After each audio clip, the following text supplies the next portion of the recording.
पिछली क्लास में हमने धार्मिक जीवन का अध्ययन किया था, नहीं तो धार्मिक जीवन में ही का ही एक भाग है अंतिम संस्कार। देखिए, वैवाहिक स्थिति मैंने वैवाहिक कार्यक्रम, विवाह को भी लोगों ने धर्म से जोड़ दिया है। अगर किसी व्यक्ति का निधन हो जाता है, नहीं उसको हम अंतिम विदाई देते हैं, तो वो भी धार्मिक मामला है। जैसे अभी सनातन धर्म में, हिंदू धर्म में लोग क्या करते हैं, जलाते हैं। ईसाइयत में लोग वहां पर दफनाते हैं ताबूत में बंद करके। नहीं, इस्लाम धर्म में भी वही चलता है। ठीक है, तो अलग अलग धर्मों में अलग अलग प्रक्रिया से विधि विधान की जाती है। तो धर्म जब पढ़ रहे हैं तो यहीं पर हम अंत्येष्टि संस्कार भी अध्ययन करेंगे। तो हेडिंग दीजिए अंत्येष्टि संस्कार।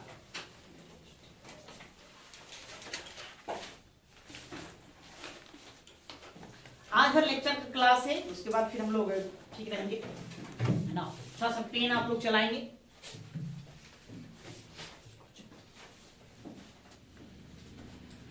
नहीं लिखा सब जी, सब सोच रहा है कैसे लिख देना है।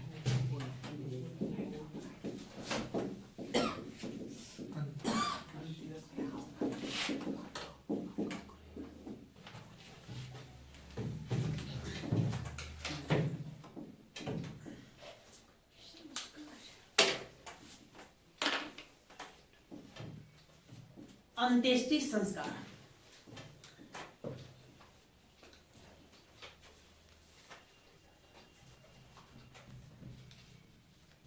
देखिए, हड़प्पा सभ्यता के खुदाई से जो भी साक्ष्य प्राप्त हुए हैं, उन साक्ष्यों के आधार पर 3 प्रकार के अंत्येष्टि संस्कार के बारे में जानकारी प्राप्त होता है। 3 प्रकार, मतलब कि वो 3 विधियां थी जिस विधियों के माध्यम से शवों का निष्पादन किया जाता था। एक विधि को कहा गया है पूर्ण समाधिकरण, दूसरा जो तरीका मिला उसको आंशिक समाधिकरण कहे, और तीसरे को हमने कहा कलश समाधान। क्या कहे? कलश समाधान, या उसी को हमने दाह संस्कार कर दिया। और वही जो कलश समाधान जो उस समय था, आज उसी का स्वरूप देखने को मिलता है। तो तीनों अलग अलग। सिर्फ पूर्ण समाधिकरण में क्या था कि है ना, कि मृत व्यक्ति के शरीर को हम क्या करते थे, दफन करते। एक गड्ढा खोदते थे, गड्ढा खोद कर कब्र बनाते थे, उसी कब्र में उसको हमने दफन कर देते। साथ में उसके उपयोग की गई वस्तुएं भी उसी के साथ रख देते थे। आज भी हम लोग करते हैं, देखते हैं कोई व्यक्ति का निधन हो जाता है तो हम उसको जला देते हैं। जलाने के बाद आते हैं तो 10 दिन का कुछ प्रक्रिया कार्यक्रम चलता है, और उसमें मतलब कि शाम के समय उस मृत व्यक्ति के उपयोग की जाने वाले वस्तु, जिस वस्तु का उपयोग किया करता था अपने दैनिक जीवन में, तो वैसी वस्तुओं को हम उसके साथ रख दिया करते हैं। आज हम कर रहे हैं। तो वो लोग वही करते। पूर्ण समाधिकरण में वो क्या करते थे कि मृत शरीर को कब्र में दफन कर दिए, उसके साथ उनके उपयोग करने योग्य वस्तुएं रख दिए, प्रयोग की जो वस्तुएं थी उन वस्तुओं को रख दिए। ये होता था, उसको हम कहते हैं पूर्ण समाधिकरण। नहीं, समानता एक कब्र में एक ही व्यक्ति को दफनाया जाता था। लेकिन हमने लोथल से या कालीबंगा से कि युगल समाधान का भी साक्ष्य प्राप्त हुए हैं। मतलब एक साथ 2 को दफनाया गया, 3 को दफनाया गया, इस तरह के भी हमें साक्ष्य प्राप्त होते हैं। ठीक है, उनका जो दफनाने की जो विधियां थी, कैसे हम लोग अभी जलाते हैं किसी को, या कोई व्यक्ति मृत पाया जाता है, मर जाता है, तो उसको हम किस प्रकार से रखते हैं? देखते हैं, उत्तर दक्षिण रखते हैं कि दक्षिण उत्तर? उत्तर से दक्षिण रखते हैं। तो समानता नगरों में उत्तर से दक्षिण की ओर शवों को दफनाने का साक्ष्य प्राप्त होता है। हाँ, इसमें कुछ अपवाद भी है, जहां पूर्व पश्चिम मिला। से रोपर है, लोथल में आप जाएंगे तो पूर्व पश्चिम मिलेगा, रोपर में जाएंगे तो पश्चिम पूर्व मिलेगा, और हड़प्पा कालीगंगा में दक्षिण उत्तर मिला है। तो कुछ इसके भी अपवाद है, लेकिन 80% जो समाधान प्राप्त हुए हैं, है ना, उनमें उत्तर और दक्षिण की ओर उसको क्या कर दिया गया है, दफनाया गया। तो उसको दफनाने की क्या है, विधियां हैं। दूसरा जो समाधान पाया गया उसको कहते हैं आंशिक समाधि, आंशिक समाधिकरण।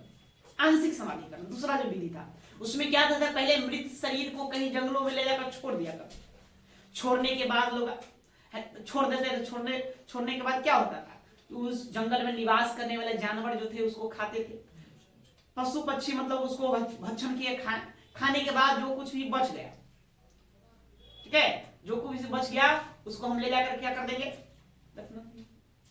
उसको ले जाकर तब उसको हम ले जाकर क्या कर देंगे, दफना देंगे। उसको हम आंशिक समाधिकरण कहेंगे। एक तरीका ये नजर आता है। तीसरा तरीका नजर आता है कलश समाधि, कलश समाधिकरण, है ना, उसमें क्या होता था, मृत व्यक्ति को पहले जला दिया जाता था। जलाने के बाद उसके जो अवशेष थे, राख या हड्डियां, अस्थियां, उसको एक कलश में भर करके उसको दफना दिया जाता।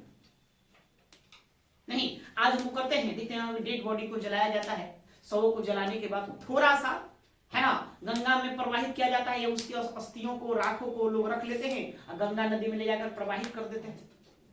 तो उसका स्वरूप यहाँ आज भी वर्तमान में देखने को हमें मिलता है। तो कितने अंत्येष्टि संस्कार का उल्लेख जानकारी प्राप्त होता है? तो 3, पूर्ण समाधिकरण, आंशिक समाधिकरण और कलश समाधिकरण, या उसी को हम दाह संस्कार भी कह देते हैं। बात समझ में आई? 3 विधियां हुआ करता था ऐसा। तो लिखने काम करेंगे, लिखिए।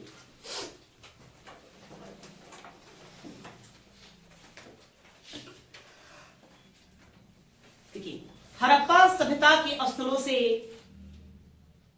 हड़प्पा सभ्यता के स्थलों से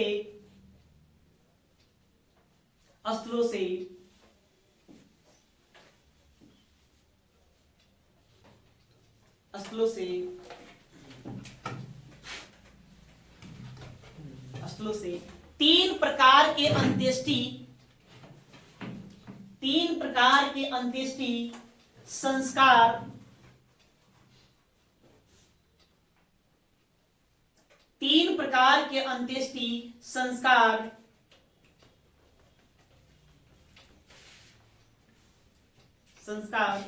के विधियों का साक्ष्य प्राप्त होते हैं।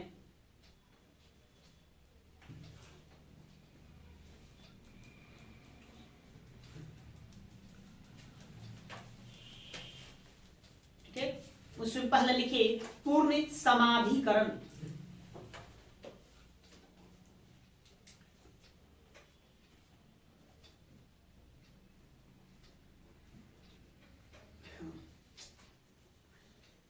पूर्ण समाधिकरण डैश देके लिखेंगे उसमें।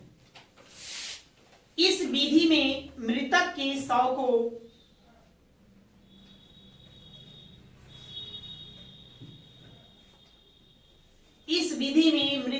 शव को जमीन में दफना दिया जाता था। जमीन में दफना दिया जाता था।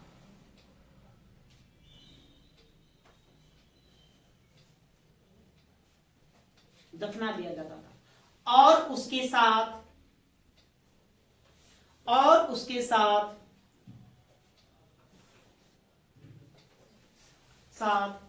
प्रयोग की कुछ वस्तुएं रख दी जाती थी।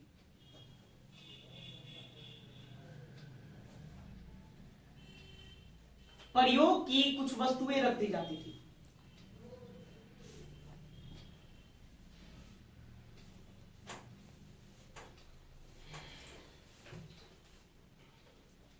समानतया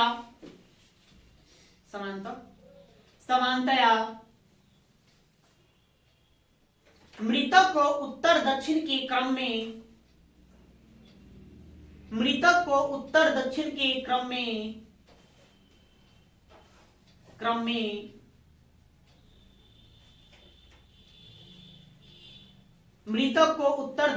क्रम में दफनाया जाता था।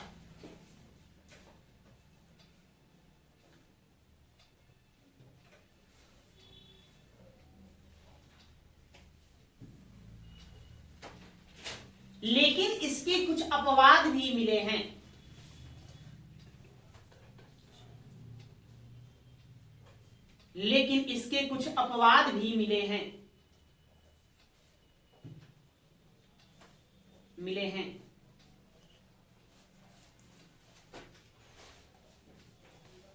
जैसे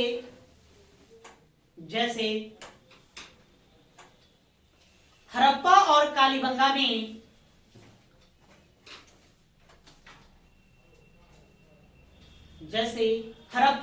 कालीबंगा में दक्षिण उत्तर के क्रम में कॉमा देंगे। लोथल में पूर्व पश्चिम के क्रम में,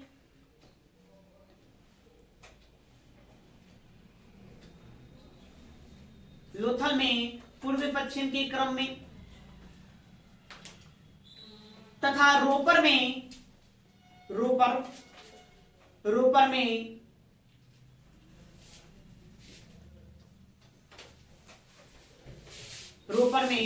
पश्चिम पूर्व के क्रम में शवों को दफनाए जाने का साक्ष्य प्राप्त होता है। शवों को दफनाए जाने का साक्ष्य प्राप्त होता है।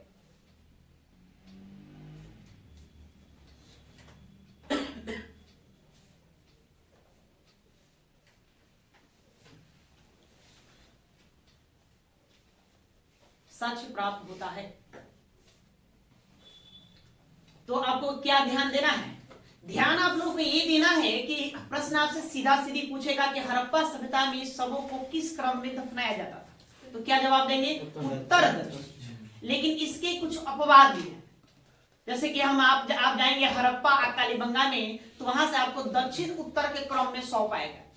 वही हम रोपर में जाएंगे तो पश्चिम पूर्व के क्रम में, और लोथल में पूरब पश्चिम के क्रम में हमें शवों को दफनाए जाने का साक्ष्य प्राप्त होता है। लेकिन समानता हमको उत्तर दक्षिण याद रखना, और भूल जाएंगे तो ध्यान दें दो और तो वर्तमान पर। कब ध्यान देंगे? वर्तमान पर, कि वर्तमान में किस तरह से शवों को जलाया जाता है। बस समझे? एक शव में समानता कितने लोगों को दफनाते थे?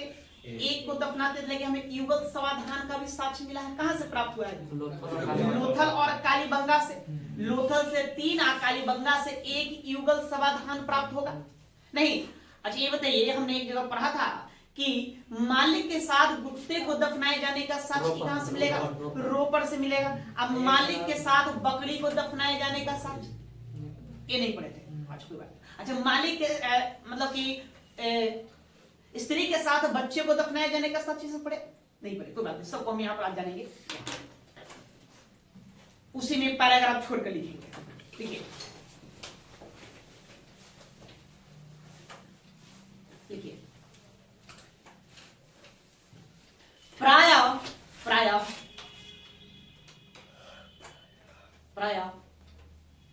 एक कब्र में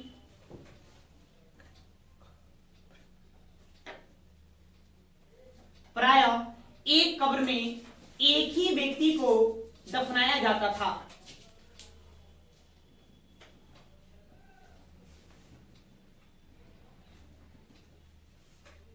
प्राय एक कब्र में एक ही व्यक्ति को दफनाया जाता था। लेकिन हमें लोथल से तीन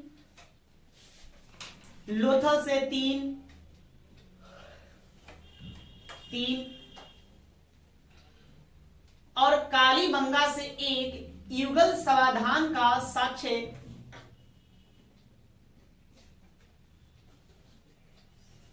लोथल से 3 एवं कालीबंगा से 1 युगल समाधान का साक्ष्य मिला है।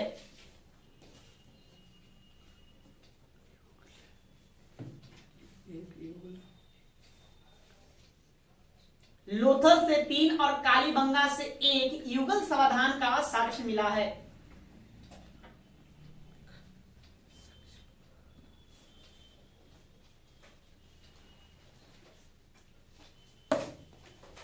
नीचे 2-3 पॉइंट लिखेंगे, पॉइंट बना के लिखेंगे।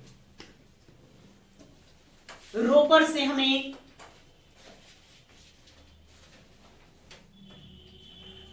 रोपर से हमें मालिक के साथ कुत्ते को दफनाए जाने का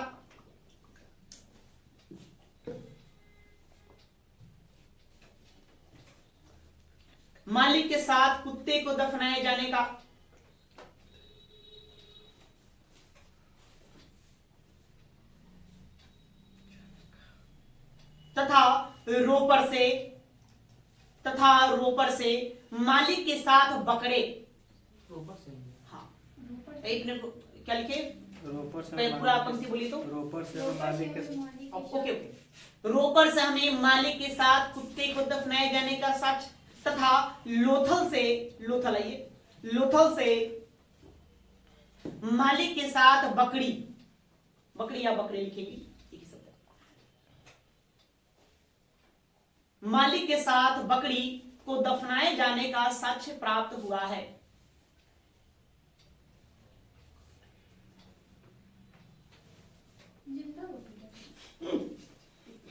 अब ये तो है ना बच्चों वाली सवाल हो गई, बचकाना सवाल।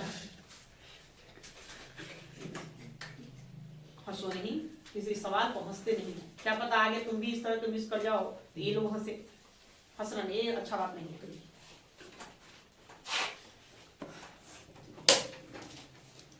जबकि उसी में जोड़िए, जबकि हड़प्पा से स्त्री के साथ बच्चे को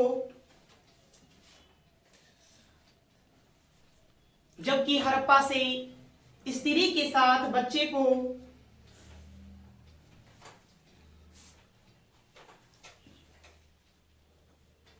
दफनाए जाने का साक्ष्य प्राप्त होता है।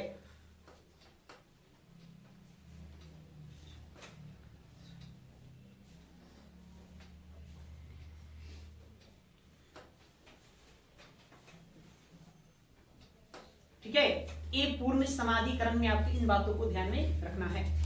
नहीं, आप अंडरलाइन करिए, मालिक के साथ बकरी, मालिक के साथ कुत्ता और स्त्री के साथ बच्चा, तीनों को अंडरलाइन करेंगे। इन तीनों का आपको ध्यान देना है।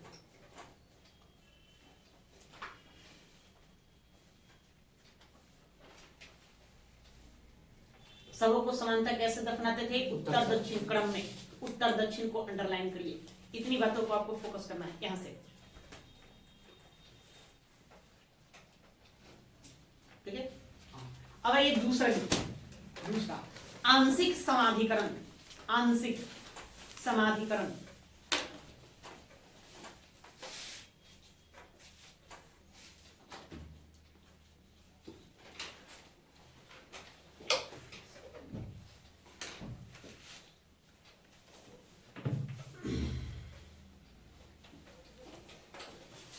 गया, डल देंगे, लिखेंगे इसमें।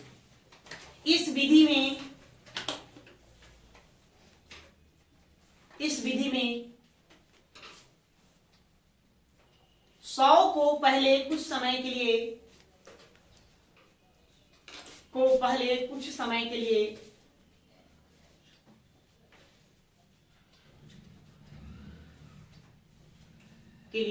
किसी स्थान पर रख दिया जाता था।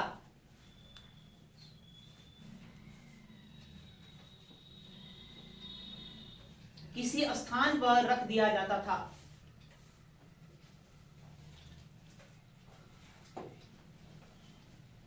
जंगली जानवरों एवं पशु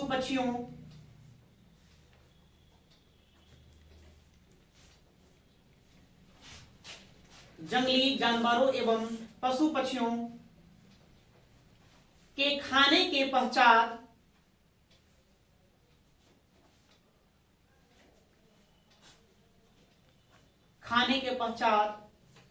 बचे हुए अवशेष को दफना दिया जाता था। बचे हुए अवशेष को दफना दिया जाता था।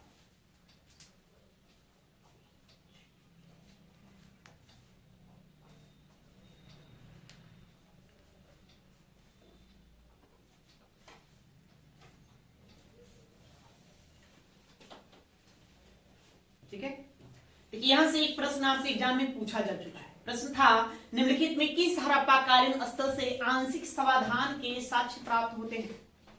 नहीं, तो जगह है बहावलपुर। इस तरह के प्रमाण हमें बहावलपुर से मिलता है। बहावलपुर पाकिस्तान में पड़ेगा? नहीं, तो लिखिए इसका साक्ष्य बहावलपुर, इसका साक्ष्य बहावलपुर, कुछ में डाल दो, है ना, पंजाब पाकिस्तान, पंजाब प्रांत पाकिस्तान। इसका साक्ष्य बहावलपुर, बहावलपुर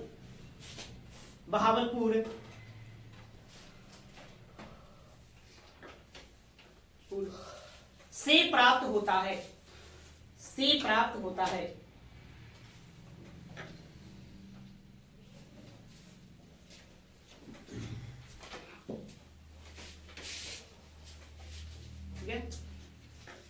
आइए नेक्स्ट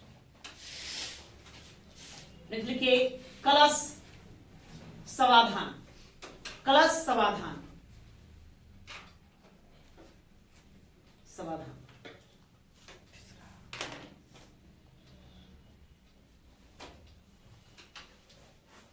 अवलिक का साइन के लिखेंगे दाह संस्कार।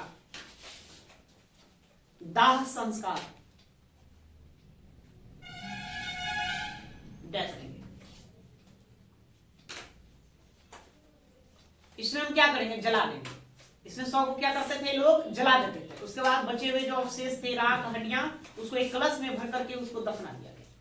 इसी को कलश समाधान कहा गया या दाह संस्कार कहा गया। लिखिए इस विधि में 100 को पहले जलाया जाता था। 100 को पहले जलाया जाता था।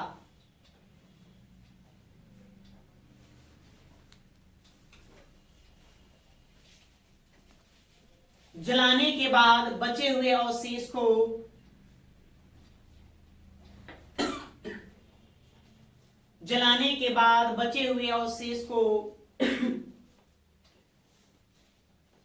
कलश में रखकर दफना दिया जाता था। दफना दिया जाता था।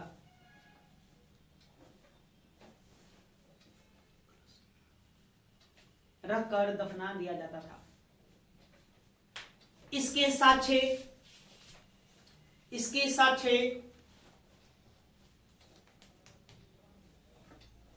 साक्ष्य मोहनजोदड़ो और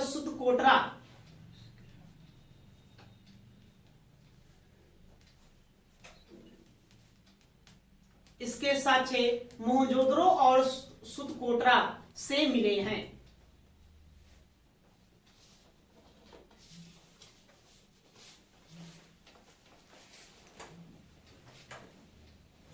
ठीक है, यह रहा अंत्येष्टि संस्कार।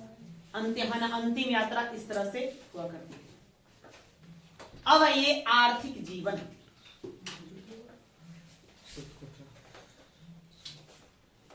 किसी भी सभ्यता के, किसी भी गांव, नगर, बस्ती, शहर, देश का आपको आर्थिक व्यवस्था का आकलन करना, कैसे आकलन करोगे? आप देखेंगे ना वहां से, है ना, कि कौन कौन सा माध्यम है, सोर्सेस है जहां से अर्थ की प्राप्ति होती है।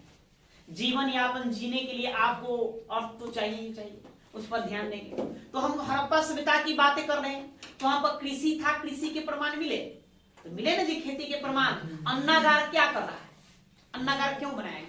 अनाज कूटने वाले हमने मैंने गोल चबूतरे भी देखे, चक्की, अनाज पीसने का चक्की देखे, ताकि मतलब इन सभी उपकरणों का लोग प्रयोग क्यों किए? खेती करते हो। पशुपालन, तो पशुपालन भी करते हैं, क्योंकि हमने उसके मुहरों पर, स्टाम्प पर कई तरह के पशु पक्षियों का हमने चित्र देखा। एक श्रृंगी बैल का देखा, हमें बाघ का मिला नहीं जी, ऊंट का प्रमाण प्राप्त होता है, उसकी अस्थियां प्राप्त होती है, घोड़े की अस्थियां प्राप्त होता है, हाथी का कपाल प्राप्त होता है। नहीं, यह बकरी का भी साक्ष्य मिलता है, कुक्कुट का साक्ष्य मिलता है। तो मैंने ये सब भी देते, इसमें से कुछ है जंगली जानवर है, कुछ पेट एनिमल है, घरेलू, तो पशुपालन का भी साक्ष्य मिलता है। ठीक है, फिर उसके बाद हमें शिल्प और उद्योग ये देखने को मिला। शिल्पकारी, तो शिल्पकारी नहीं देखने को मिला। देखिए मतलब कि कांस्य की प्रतिमाएं बहुत ज्यादा बना रखे थे लोग, तांबे के कई सारे उपकरण बना रखे थे। तो किसका परिणाम है? शिल्प का परिणाम है। नहीं, वो शिल्पकारी में आएगी नहीं उसको ना, तो शिल्पकारी से संबंधित उद्योग चलते होंगे। बर्तन बनाने का कार्य होता था, चाक, हमें मृदभांड मिला, तो मृदभांडों को भी मतलब कि एक उत्तम दशा में मृदभांड मिला है ना। बनावट से लगता है कि ये लोग बहुत बिजोर अच्छे ढंग का बनाते थे। ये सब कला, तो शिल्प कला हुआ, ये सब उद्योग था। उसके बाद हमको व्यापार वाणिज्य, तो व्यापार वाणिज्य के साथ हड़प्पा सभ्यता तो एक नगरीय सभ्यता थी। आज हम जहां नगर है, शहर है, तो शहर में लोग खेती बाड़ी पर ध्यान देते हैं नहीं, वहां खेती बाड़ी नगन, खेती बाड़ी तो मतलब ग्रामीण क्षेत्र में चले जाइए, तो वहां के लोग कैसे जीवन यापन करेंगे? तो व्यापार करेंगे, वाणिज्य, व्यापार वाणिज्य पर ध्यान देंगे। व्यापार अब राष्ट्रीय है, एक अंतरराष्ट्रीय है, नहीं, अंतर्राज्यीय अपने ही देश में सिर्फ व्यापार है कि देश से बाहर भी व्यापार है, ये भी तो हमने देखा कि मेसोपोटामिया के कुछ मुहरे स्टाम्प हमें इस सभ्यता में प्राप्त हुए हैं। मिस्र का भी प्रमाण हमें यहाँ देखने को मिलता है, अर्थात वो लोग राष्ट्रीय अंतर्राष्ट्रीय दोनों तरह के व्यापार किया करते होंगे। तो हमें इन्हीं बिंदुओं पर खाली बस फोकस कर देना है, मेन जो बात है उस पर ध्यान आपको दे देना है, यहाँ से आपका काम हो जाएगा। ठीक है, ये तो लिखिए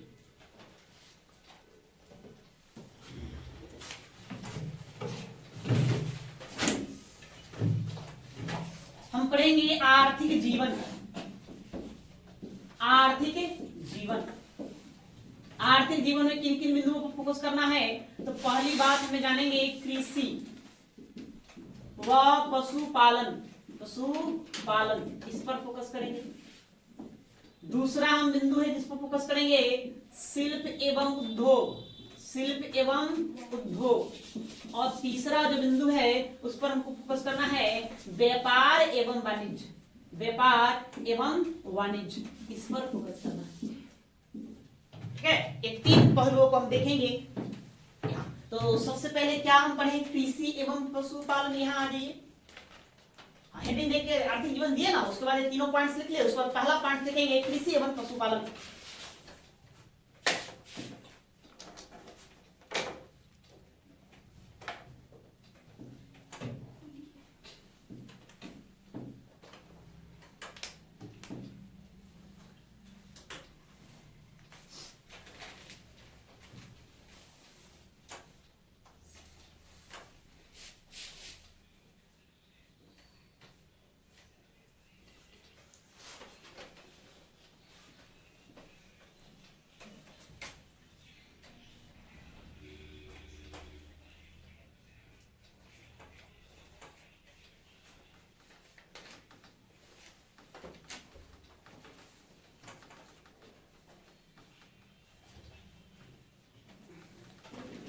हो गया? पहला लिखिए कृषि एवं पशुपालन, है ना। तो लिखिए कृषि एवं पशुपालन लिखकर डैश देंगे और लिखने का काम करेंगे। पहले हम कृषि की बात करें, खेती बाड़ी। तो हड़प्पा सभ्यता के लोगों के जीवन में कृषि का एक महत्वपूर्ण स्थान था। ये सभ्यता देखिए बसी हुई कहाँ है? सिंधु और उसकी सहायक नदियां, साथ में सरस्वती बहती थी, सरस्वती और उसकी सहायक नदियां।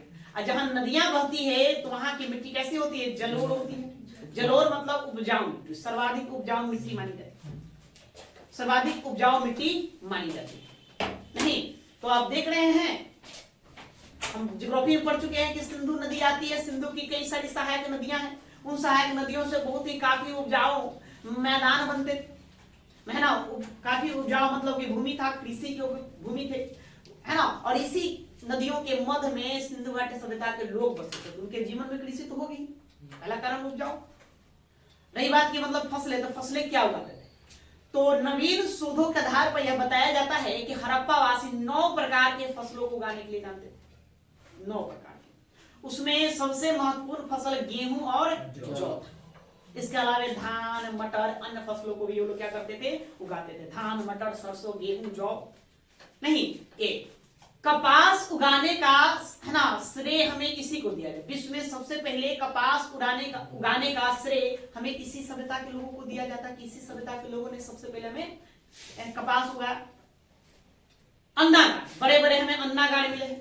हमें लोथल से, कालीबंगा से अन्नागार प्राप्त हुए, लोथल से भी लकड़ी का अन्नागार प्राप्त हुआ, मोहनजोदड़ो से अन्नागार प्राप्त हुआ, हड़प्पा से अन्नागार प्राप्त हुआ, है ना। सबसे बड़ा अन्नागार कहाँ मिला है?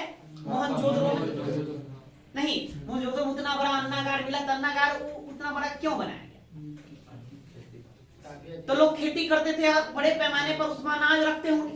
नहीं तो फिर कुछ विद्वानों का यह मत है कि हो सकता है लोग टैक्स के तौर पर अनाज देते हैं। तो शासन प्रशासन चलाने वाले लोग वो टैक्स संग्रह करते थे उसी भवन में, उसी अन्नागार में।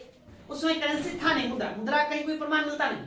करेंसी का प्रमाण न मिलने के कारण तब लोग व्यापार भी वस्तु विनिमय प्रणाली के तहत करते थे, एक सामान के बदले दूसरे सामान।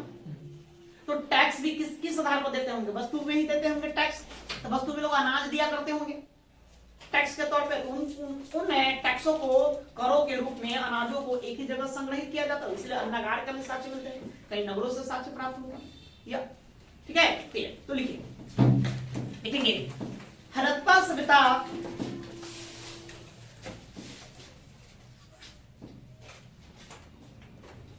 हड़प्पा सभ्यता के निवासियों के जीवन में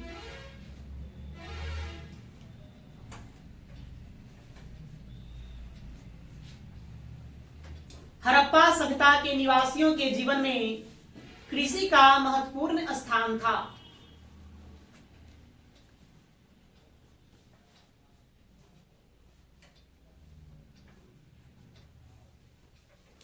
कृषि का महत्वपूर्ण स्थान था। सिंधु घाटी की भूमि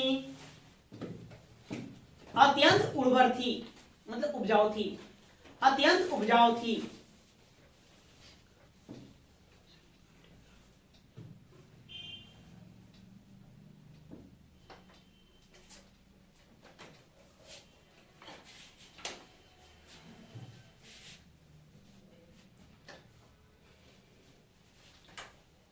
खेती बाड़ी करने के लिए वो लोग किस प्रकार के उपकरणों का प्रयोग करते हैं? आज तो हम लोग ट्रैक्टर भी लाते नहीं जी, हार्वेस्टर है, बहुत सारा। आप तो कहना नहीं ऐसे आधुनिक मशीन। उस समय हल हम मिट्टी के बने हुए हल का साक्ष्य प्राप्त होता है, तो उसके आधार पर हम कह देंगे वो लोग मतलब हल का प्रयोग करते हैं।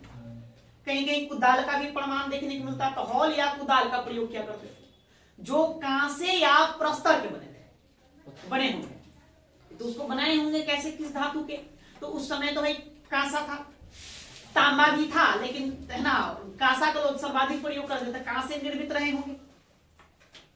या फिर ना है तो पत्थरों का भी हल का प्रयोग क्या करते होंगे। तो ये हम अंदाजा लगा सकते हैं।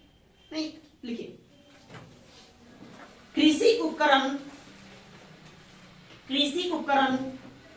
हल या कुदाल।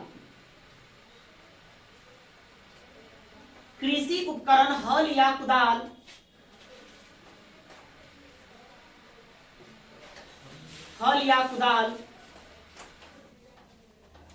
कांसे या प्रस्तर के बने होते थे। प्रस्तर मतलब पत्थर, प्रस्तर के बने होते थे।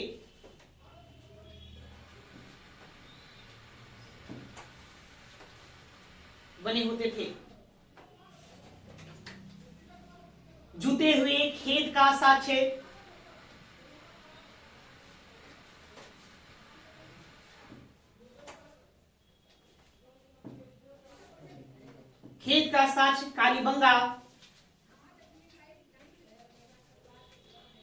कालीबंगा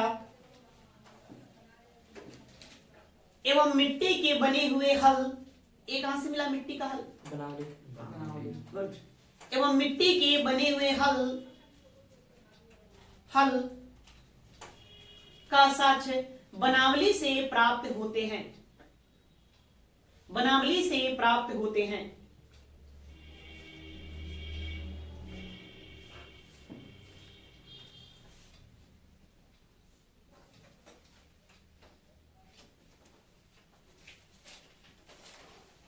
इतिहासकार ये मानते हैं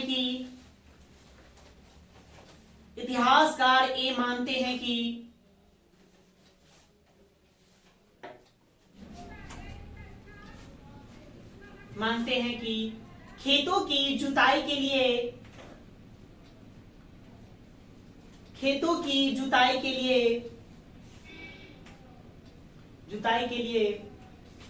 बैलों का प्रयोग किया जाता होगा।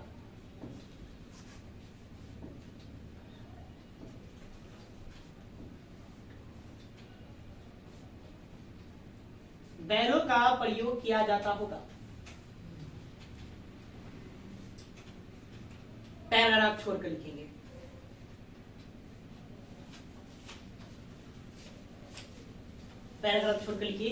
इस सभ्यता के लोगों को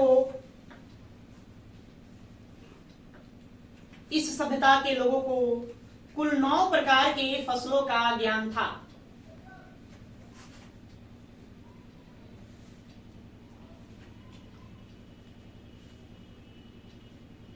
इस सभ्यता के लोगों को कुल 9 प्रकार के फसलों का ज्ञान था,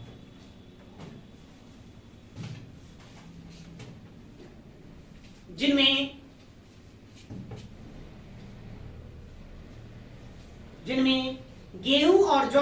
सबसे महत्वपूर्ण फसल थी।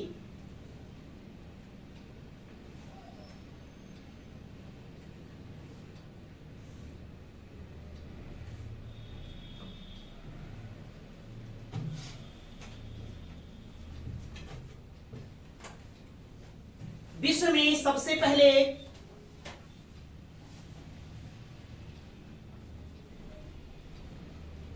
सबसे पहले कपास उगाने का श्रेय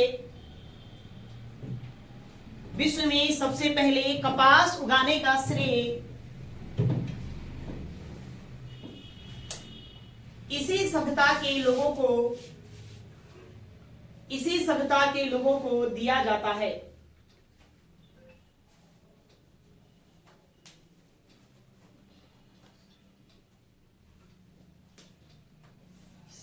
इसी सभ्यता के लोगों को दिया जाता है। तो यहां याद करने वाली क्या बातें हैं?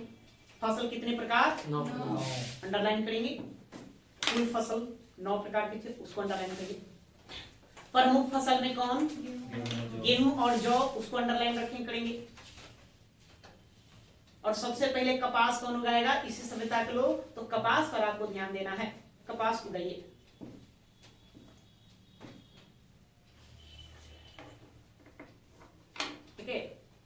ये लोग चावल उगाते थे। धान की भूसी का साक्ष्य कहां से? लोथल से हमें किसका? चावल का साक्ष्य लोथल से प्राप्त होता है नहीं। और धान का नहीं लिखे तो बातें यहाँ पर हम नोट करेंगे, ठीक है। लोथल से हमें चावल का साक्ष्य प्राप्त होते हैं और रंगपुर से हमें धान की भूसी का साक्ष्य प्राप्त होते हैं। ये 2 मिले हैं। इसके इन दोनों नगरों को छोड़ दे तो और कहीं से हमें चावल का साक्ष्य नहीं है ना। अगर हम स्पष्टम कहीं चावल की खेती करने का साक्ष्य मिलता है तो जगह में हुलास, कहां हुलास, उसी हुलास से हमें, है ना, उत्तर प्रदेश के हुलास में धान की कृषि का साक्ष्य प्राप्त होता है। पूर्णता को लिखे। लोथल से हमें चावल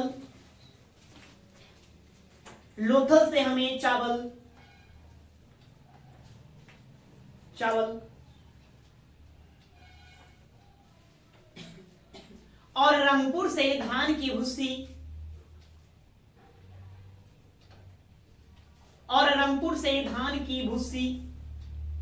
के साक्ष्य मिले हैं।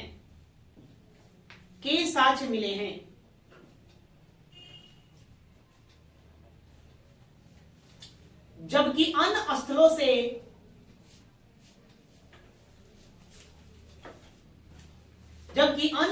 से धान की खेती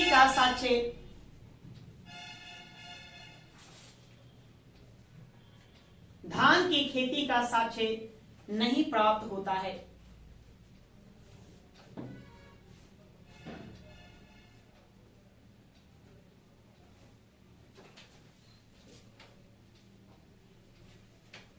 ठीक है, उसी में जुड़िए। धान की खेती किए जाने का स्पष्ट साक्ष्य या स्पष्टम साक्ष्य, धान की खेती किए जाने का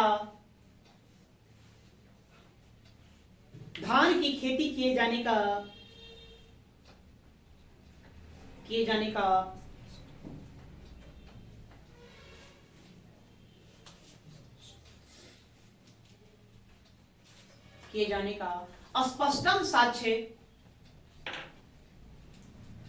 हुलास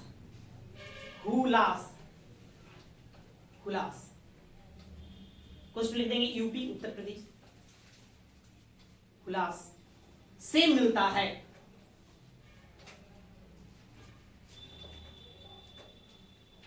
लेकिन यह हड़प्पोत्तरकालीन स्थल है। हड़प्पोत्तर मतलब हड़प्पा सभ्यता के ठीक पहले, उत्तर हाँ कालीन स्थल है, उससे ठीक पहले का था। मतलब हड़प्पा सभ्यता के बनने के ठीक पहले का यह स्थल माना जाता है। नए शोधों के अनुसार यही बताया गया उल्लास तब का, लेकिन आपको याद करने वाली बात कि हमें कृषि का धान की खेती करने का स्पष्टतम साक्ष्य कहां से मिलेगा? हुलास से मिलेगा। तो थोड़ा हुलास का आपको ध्यान रखना, उसको अंडरलाइन करिए हुलास को।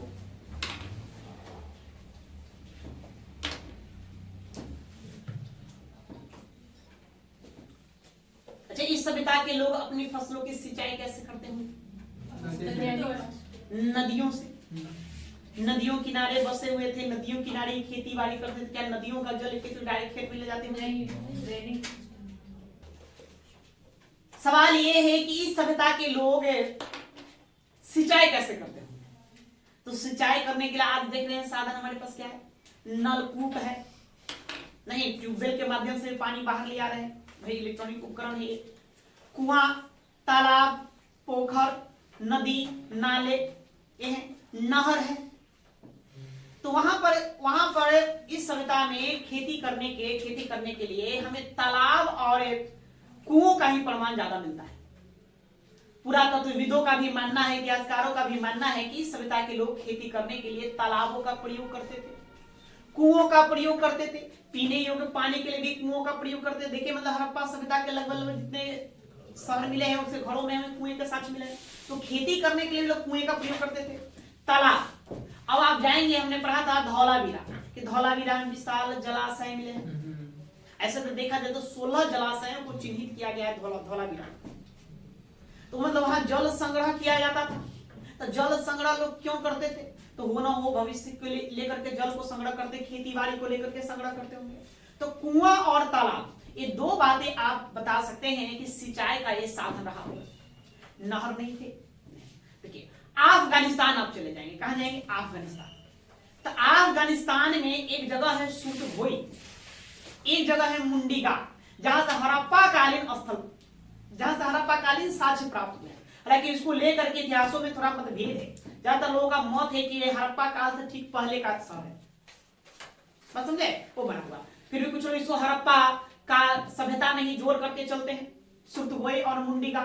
तो सुर्तभोई से हमें अर्ध निर्मित नहर का प्रमाण मिलता है। एकमात्र वो जगह है अपवाद में जहां सबको किसका प्रमाण मिलता है? नहर का प्रमाण मिलता है ना। लेकिन वो भी पूर्णतः कंप्लीट नहर नहीं, अर्ध निर्मित ही पाया गया। तो हो सकता है कि उसके आसपास के क्षेत्रों में उन नहरों का प्रयोग सिंचाई को लेकर के होता हो। तो ये सारे प्रमाण है। तो लिखिए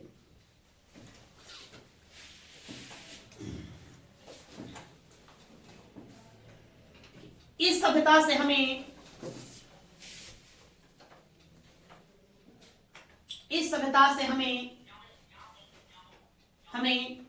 सिंचाई हेतु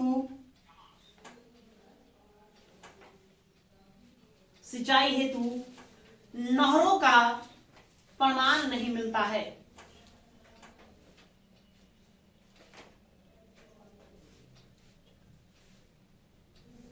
सिंचाई हेतु नहरों का प्रमाण नहीं मिलता है।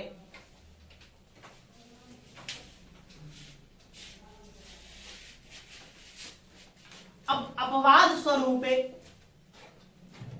स्वरूप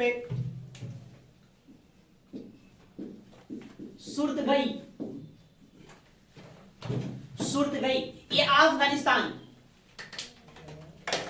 सुर्तगई से अर्ध निर्मित नहर के साक्ष्य मिला है।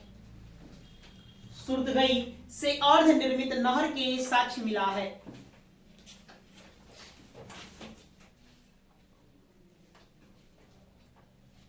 नहर के साक्ष्य मिला है।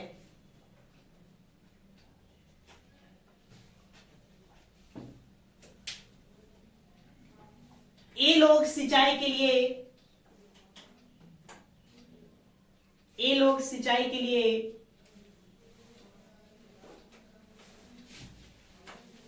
कुओं एवं जलाशयों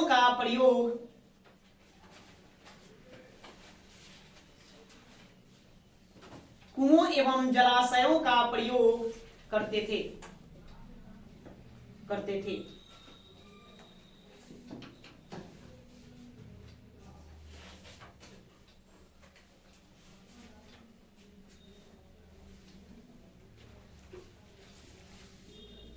धौलावीरा से हमें कई जलाशयों का प्रमाण मिलता है।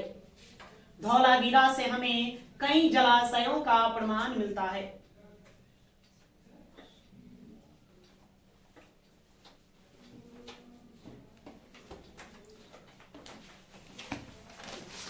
ठीक है, इतनी बातें समझ गए।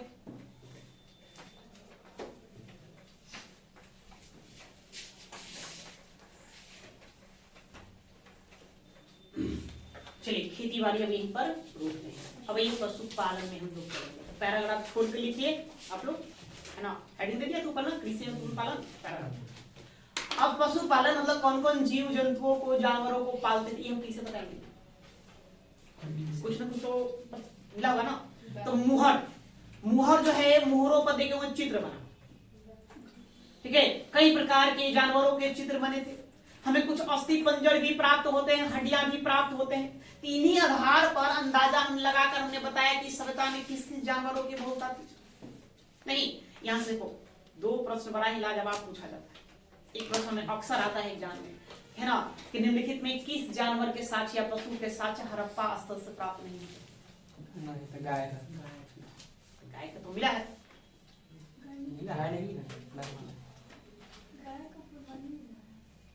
सब बता रहे, हड़बड़ाओ नहीं।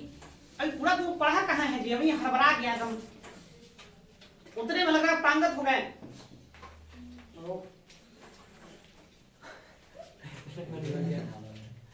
उतने में बहुत ज्यादा लोड हो गया। ऑब्जेक्टिव प्रश्न आया नहीं मिला है, गाय मिला, ऐसा नहीं है, सब मिला है। जो बता रहे हैं सुन ध्यान से पहले सुनो, लास्ट में अपना सवाल लिखिए। तुम लोग लिखो, लिखो, लिखने के क्रम में समझाते हैं। लिखिए लोग, हड़प्पाकालीन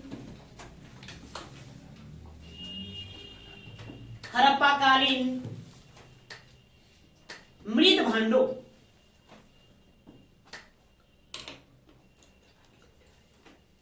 हड़प्पाकालीन मृत भांडों एवं मुहरों पर अंकित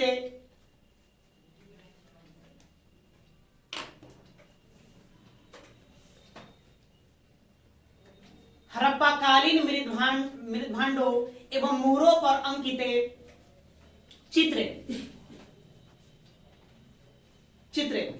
एवं प्राप्त अवशेषों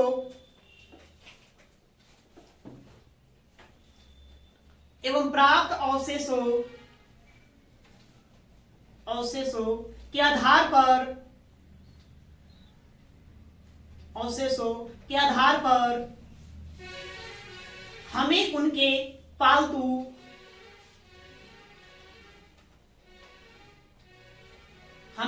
पालतू पशु पक्षियों के साक्ष्य प्राप्त होते हैं।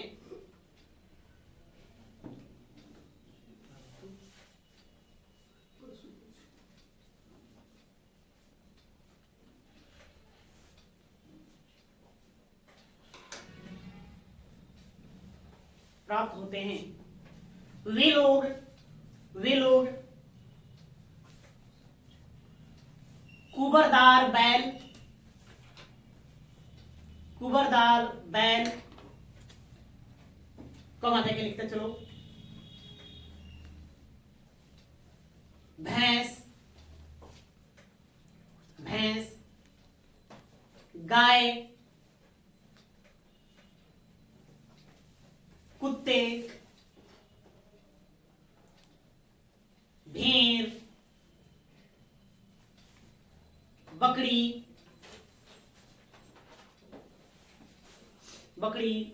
सुअर,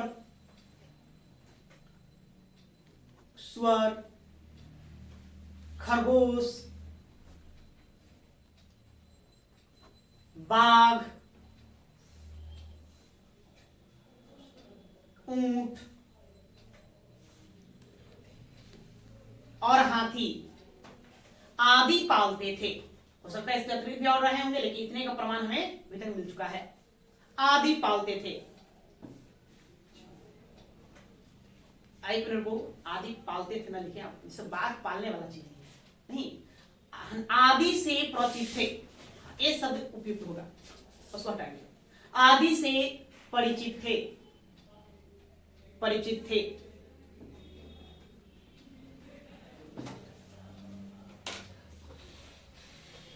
मोहनजोदड़ो से मिट्टी की बनी घोड़ा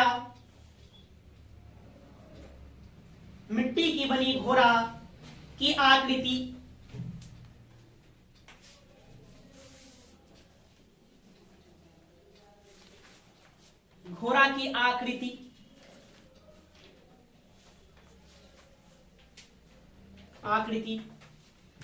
एवं सुतकोटरा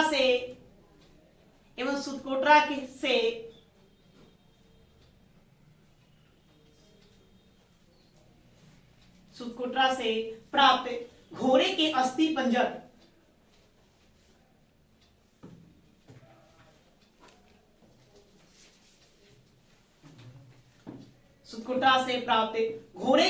पंजर से यह विदित होता है कि या यह ज्ञात होता है कि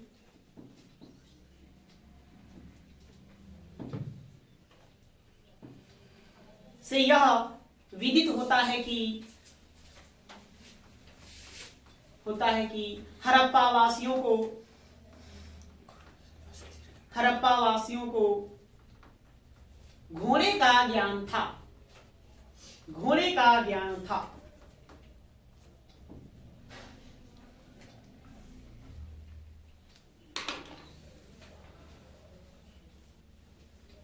ठीक है, तो घोड़े को लेकर भी विवाद है, लेकिन बाकी हम सुतकोटरा से अस्थि पंजर प्राप्त किए नहीं।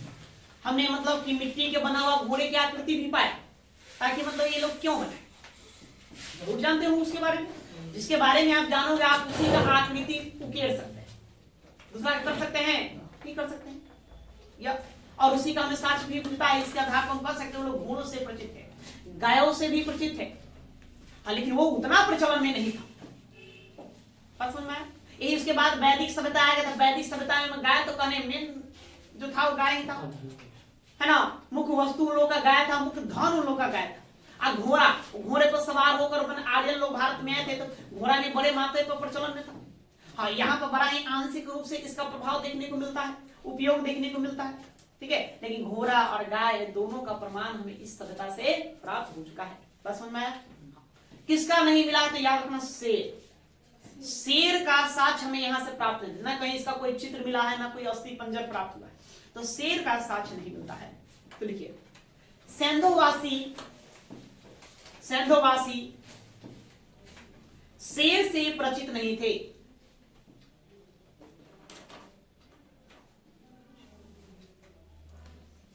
शेर से परिचित नहीं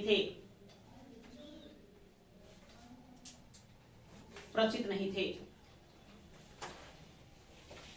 ठीक है, प्रश्न आएगा किस जानवर से परिचित नहीं थे, तो शेर। एक प्रश्न और आपसे पूछाएगा कि हड़प्पा सभ्यता से प्राप्त मुहरों पर किस जानवर का चित्र नहीं मिलता है, तो शेर का वो नहीं मिलेगा, सब बिल्कुल परिचित नहीं। शेर के अलावे गाय का चित्र नहीं मिलता है, ऊंट का चित्र नहीं मिलता है, और हाथी का चित्र नहीं मिलता है। पसंद क्या है, मतलब इन लोगों का भी चित्र देखने को आपको नहीं मिलेगा। ठीक है, लेकिन इन लोगों का कपाल हमें मिला है। क्या प्राप्त हुआ है? कपाल खंड हमें प्राप्त हुआ है। तो कह सकते हैं कि ये लोग इससे परिचित है। पसंद है? तो लिखो,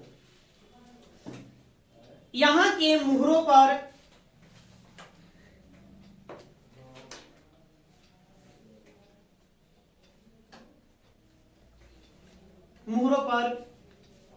घोड़ा,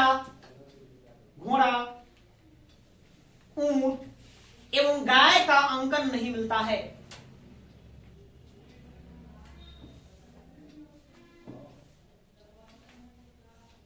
गाय का अंकन नहीं मिलता है।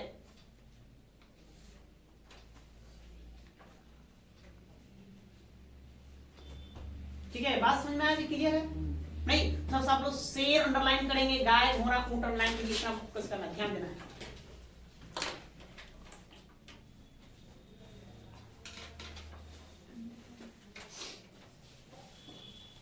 आगे एक दो लाइन और जुड़ी उसमें, लिखिए, पक्षियों में मोर, हंस, तोता मुर्गा, बत्तख आदि थे।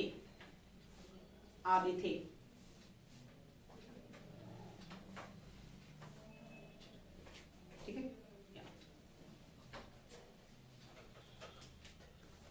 निषादी एक जगह है जहां से पशुपालन का सबसे बड़ा साक्ष्य प्राप्त होता है।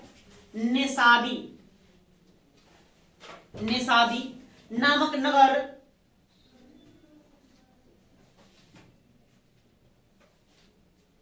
पशुपालकों का प्रमुख केंद्र था। मतलब यहीं पर सबसे ज्यादा मात्रा में पशुओं को पाला जाता है, इसका साक्ष्य में प्रमाण प्राप्त होते हैं। प्रमुख केंद्र था। ठीक है, तो कृषि एवं पशुपालन से इतना ही रहने देंगे। अब आप अगला लिखिए शिल्प एवं उद्योग।